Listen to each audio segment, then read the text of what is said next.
All right, let's bring you this now. A News 24 investigative report alleges there was some kind of link between ANC member and businessman Sello Sekhokho and dubious transactions that took place at Tembisa Hospital.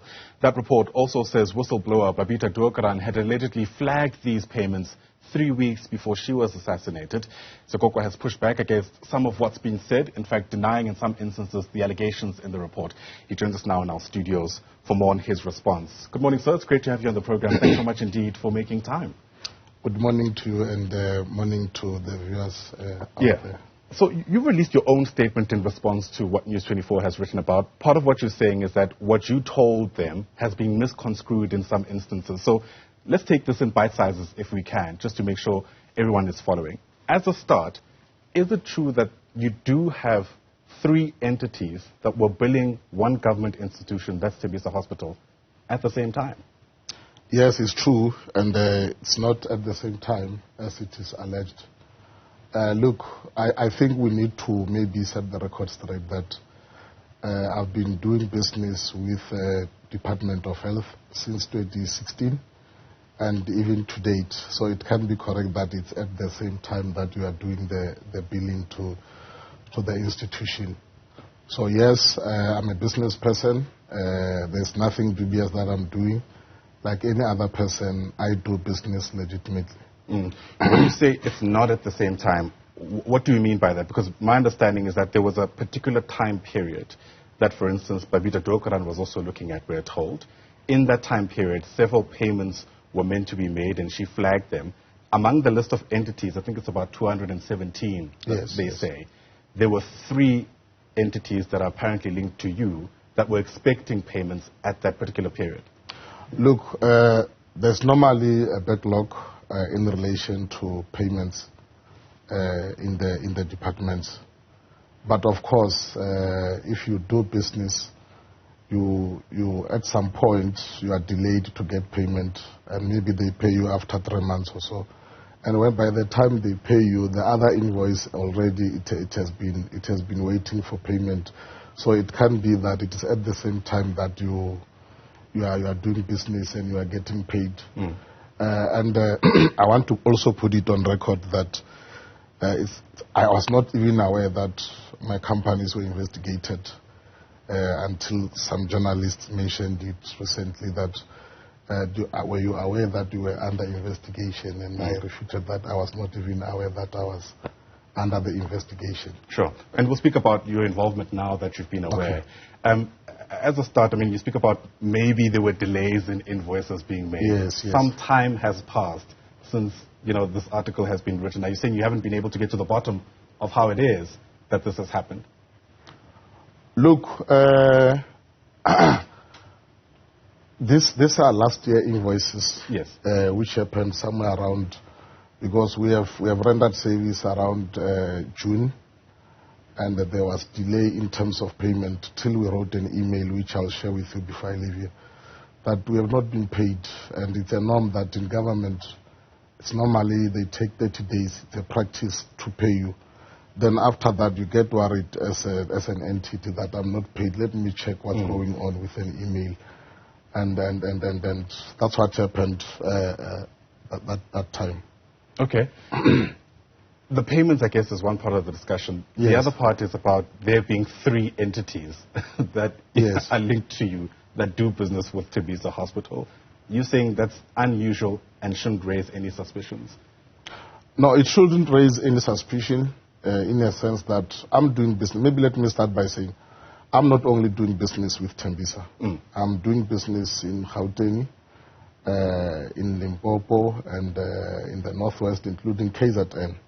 That's where I am, because I must not be linked to, like I'm doing it here in one hospital. Sure, you want to spread your risk. And it's known. If I had something to hide, I would have used different entities that my name is not in. But because I'm doing a legit business as a business person, there's nothing to hide, and it's not dubious. Speaking about there being nothing to hide, are you able to tell us a bit more about these entities? What kind of work typically you're able to do? Because part of the concern that was raised is that, the track record of the institution doesn't really match the kind of service that you're providing to Tembisa. Okay. We supply medical equipment to all entities. I mean, all entities supply medical equipment, with Sekhokho also doing a bit of construction.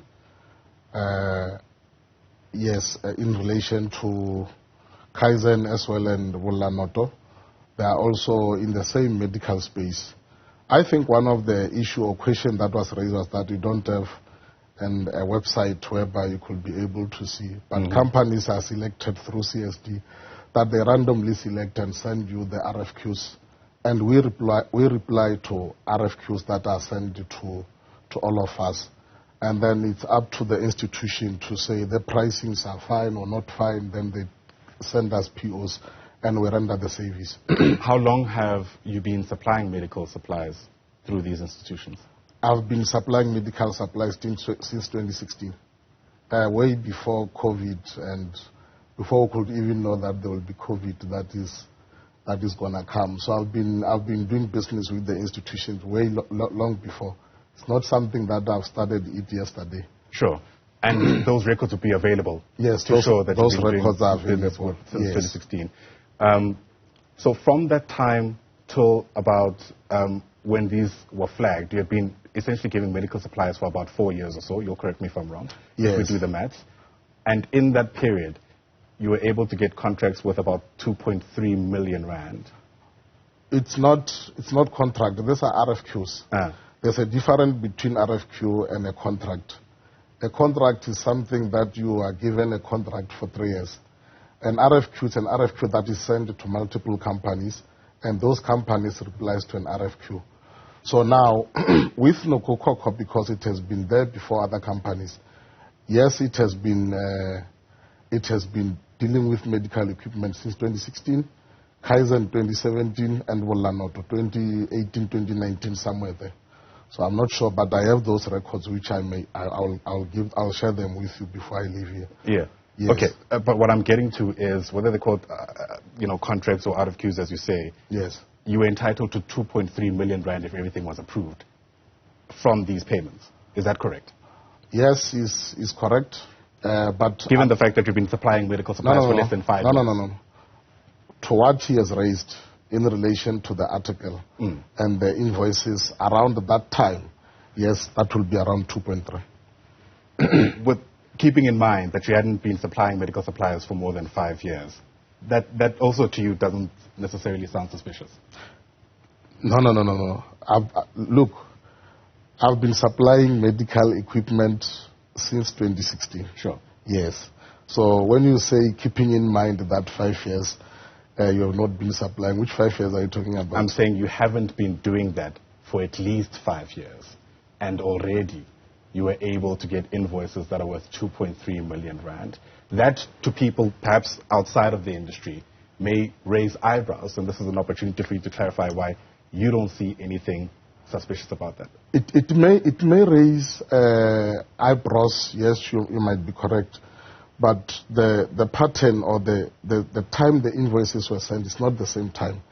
And I want to also further say that we looking into the article that it has been published. It talks of 850 million of monies that has been spent through Tembisa. And I'm just sitting here thinking that you are flagging 2 million and not the other ones. And I must also say that I would be worried if you have say I've not delivered, I've not rendered the service. But you are not saying those things. You are saying you have worked, you have done service, you have rendered service to the institution, and you were paid. So I'm just sitting here thinking and asking myself that, is it wrong to be a member of the ANC and also be in business? Not at all. But I mean, it doesn't end there, right? Yes. And let me just address what you first said about the 800 million rand. You know, there's a saying I once heard when I was growing up, that you don't ignore the fly in your soup just because there's hunger in Africa. In other words, if the 2.3 million rand is questionable, surely that, supposedly, as alleged, surely then, questions ought to be asked about it, right? And you're here to challenge specifically that perception, right? And the other thing, by the way, is, sure, the equipment, the units were supplied, but part of the allegation is that in some instances, the markup was more than 500%. Okay. I said to the journalist, show me where you bought it, where you got it with lesser price. These companies out there, they are not selling to us. They are not selling us products. We have to import it. You go to all these medical companies in the country, they are not selling us. They have put some sort of a red tape, and they'll tell you that go to our agent will sell you. Those agents are not willing to sell to us. Then we have to import the product. That's why I said to him, show me where you bought it, show me where you got it, and then me and you will talk, because I will take you there. I will sit down with you and try to source the product. They are not selling to us, and we have to import the product from overseas. Are you willing to be forthcoming about who your suppliers are? No, not on TV. Yeah, okay. but I mean, if in the interest of transparency, you mean in the country? No, your suppliers, because I mean, obviously we need to ascertain where you're getting your stuff from. Okay. Part of what's been said is that you're not really open to speak about who's supplying your equipment. Look, my equipment, where I get it from China, and I get it from Italy, including the USA. Okay, those are big countries, yes, with multiple. So no. That information I'll give it to you after. All right. Yeah. All right. At the heart of it, of course, is about to ascertain what led to Babita's murder. Yes. And that's really the concern, and I'm sure you've got an interest in ascertaining that yourself. What kind of engagements, if any, have you had with investigators or law enforcement officials to try assist them to at least answer that question? Look, the people who are alleged to have killed Babita, may her soul rest in peace, they were arrested. And no law enforcement has ever came to me and asked me questions, because I did not even know who she was. The only time I heard about it was the day that she was brutally murdered. And I remember I was driving with my wife. I said, but who would do such a heinous crime of killing a woman, more so even in a woman's month? And it was very painful. But again, I want to state it categorically that I've never had any dealings or engagement with her. And now I'm receiving threatening calls from people saying that we have killed Babita and so forth. My kids at school are living in fear because other kids are teasing them that your father is a murderer. And there are cars that are following me. And I don't even know what I've done, because I've never had an engagement with her, firstly. And when you show my picture on TV, saying that because you are saying a woman who was killed by people I don't know for what, and then you show my picture, even my 18-year son would think that, oh, this one, they are saying my father had killed, and he had killed this woman. That's why I came here to say, but why would you do that? Because I'm not fingered in any report or even in court, even those that were arrested in relation to this thing. Right. I'm sure they don't even know who I am or where do I live and the stuff. So it's very worrisome that your picture will be circulated, and now you're getting threatening calls, threatening SMSs, cars are following you. You don't know who's following you. And I also want to say again that because you were doing an interview with the brother-in-law of Babita, that I need also to meet the family, because I'm not a killer. Have you reached out to them? No, I don't know where they stay. I don't even know who they are. I just know because I said to my advocate, can you please try to extend a hand to them? Okay. Because I'm not a killer. Killers are out there, or masterminds are out there. And then we are made to look like we are killers. I mean, okay. We don't go around killing women. I hear you. You've come across loud and clear. Sello Sekhokho, thanks very much indeed for coming on air to clarify your perspective and how you've seen things and how they've unfolded so far. I really do appreciate your time. Thank you so much. Sello Sekhokho is an ANC member, also a businessman, speaking to us there about what has been publicly stated in media reports.